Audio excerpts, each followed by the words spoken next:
If you're ready, we'll get started. Yep. Great.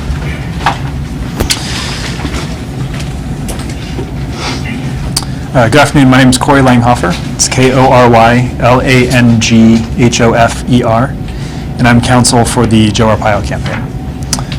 This lawsuit is a political stunt. You can see that by the fact that they spent more time in their press conference talking about the politics and the messaging than they do about the merits of the lawsuit.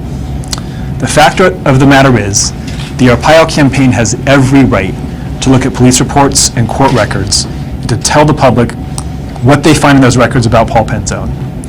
The First Amendment doesn't protect politicians from criticism. It guarantees that citizens will have the right to find out information about politicians and share it with others, regardless of how tawdry that might be, before citizens go to the ballot box to vote. In this case, the Arpaio campaign went to great lengths to ensure that its advertisement was going to be accurate. It reviewed the public records. It had lawyers look at the advertisement before it ran.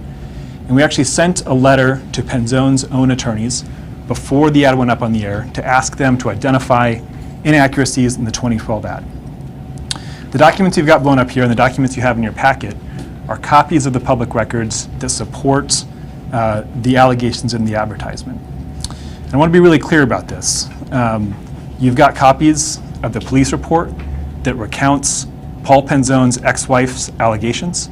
You've got copies of the order of protection issued by the judge against Paul Penzone, including the paragraph that requires him to surrender his guns.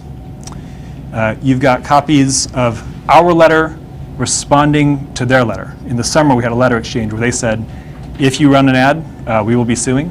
And we wrote back and said, tell us precisely what was inaccurate about the 2012 ad. We don't want to run a false ad. Tell us precisely what's inaccurate. They never responded.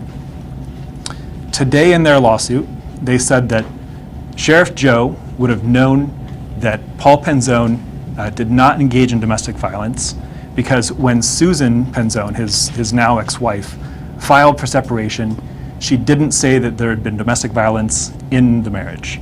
Let's be really clear about the timeline on this. She petitioned for divorce in 2002. The incident in question happened in 2003, after she filed that petition. Of course she wouldn't have known in 2002 what was going to happen in 2003.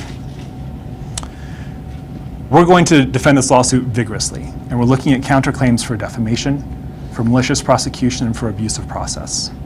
Now, because the lawsuit's just been filed and litigation's about to commence, we're not going to take questions today. You're, of course, welcome to take the documents home with you. And if you want to submit questions in writing, we'll, of course, consider responding when appropriate. Why isn't the sheriff here? He put his voice on the ad. You'd think that he would be here to defend it. As I told you, we're not going to take questions today because the lawsuit just got started. And as you know, Paul Penzone didn't take questions today either.